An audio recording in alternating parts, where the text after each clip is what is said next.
have a really small brew house here, so he wanted to kind of grow into a distribution brewery. We just didn't have any room to grow here, so he went to the old defunct Frank Jones, the Frank Jones Brewery company that was up for auction. And I don't think he had any intentions of actually buying a brewery that day, but he did put in a bid.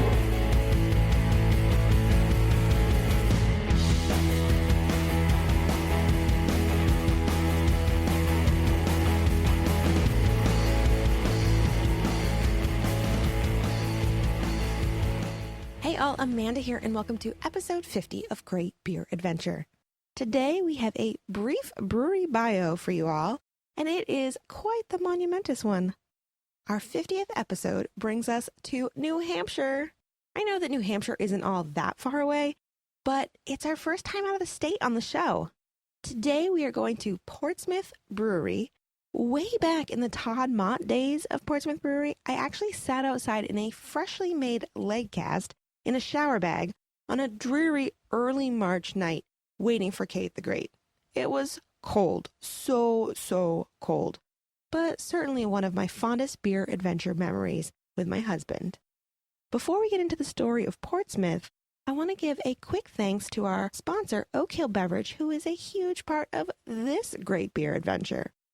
Swing in for all of your beer, wine, cider, and mead needs.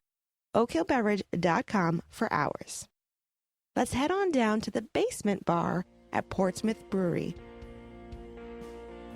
Matt Gallagher chatted with us right outside of the rather noisy brewery.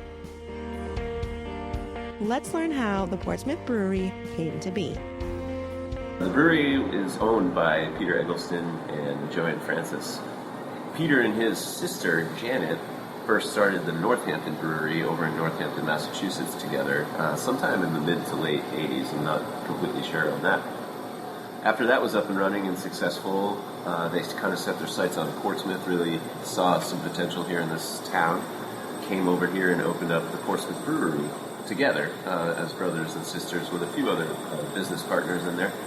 Essentially, once both breweries were up and running and doing well, Peter and his sister bought each other out, basically. So now she's the sole proprietor and owner of the Northampton Brewery. Peter and his partner, Joanne, now own the Portsmouth Brewery. That was in 1991 that the Portsmouth Brewery was opened. And a short 3 or 4 years later, we have a really small brew house here. So he wanted to kind of grow into a distribution brewery. We just didn't have any room to grow here. So he went to the old defunct Frank Jones, the Frank Jones Brewery company that was up for auction. And I don't think he had any intentions of actually buying a brewery that day, but he did put in a bid and heard back later on that he had the winning bid. So he had a new brewery, and that's how Smutty Nose was born. That was about 3 years later. I think that was in 94 that Smutty Nose got started. And we've been serving all types of beer and all types of people since 91. Matt mentions that they make all kinds of beer. But of course, we need to know a little bit more about the specifics. So we have 12 beers that are available on tap. We have 4 extra beers that are available downstairs in the La Panza lounge. But typically we try to keep 8 of our own beers on tap with our small brew house back there. That's really maxing us out as far as capacity is 8 of our own beers. So our motto has always been, we serve all types, and that means people and beers. So just try to keep a nice mix of everything. Right now, obviously, hoppy beers sell great. People really getting excited about sour beers, so we try to keep a nice sour on. And other than that, just a nice mix of old and new styles. Always kind of coming up with new concepts, too. We made a snake bite this morning for Amanda.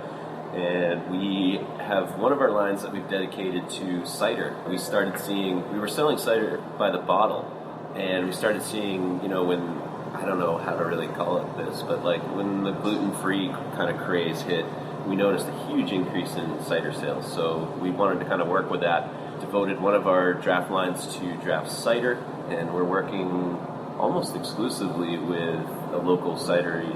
And a snake bite is essentially a cider mixed with a beer.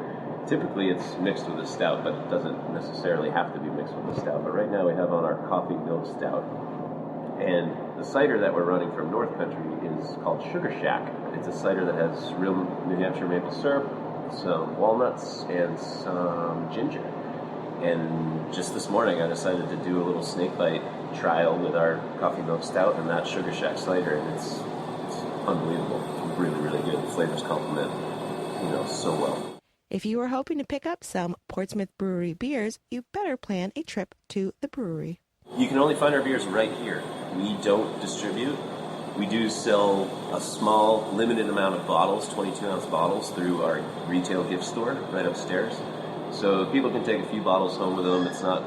We maybe only bottle about 15 gallons of every style of beer we make. So it's kind of a limited supply. We do growlers and squealer fills. And the only place actually that we distribute to is to our sister company over at Smutty Nose. They have a restaurant now in Hampton called Hayseed. You can find a few of our beers on tap over at Hayseed, usually one or two. As far as best beer memories go, Matt had a simple little quip for us. My most memorable beer memory. For me, beer is all about, being with friends that I can't forget on nights that I can't remember. Thank you so much to Matt and Portsmouth Brewery for sharing with us. Also, a huge thank you to our show sponsor, Oak Hill Beverage, where you won't be able to find Portsmouth Brewery beers, but you will be able to find some special treats to hold you over until you can get to Portsmouth. Check out our show notes, greatbeeradventure.com/050. Goodness, 50 episodes. Crazy.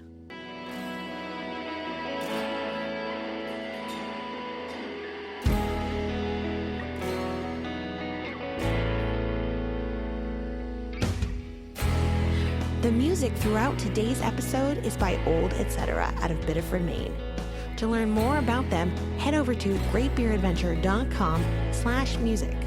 We have new things headed your way every week and can't wait to share them with you. Today's episode was created, produced, and edited by me, Amanda. Thanks for joining us. Have a fabulous day, and we'll see you next time. Cheers.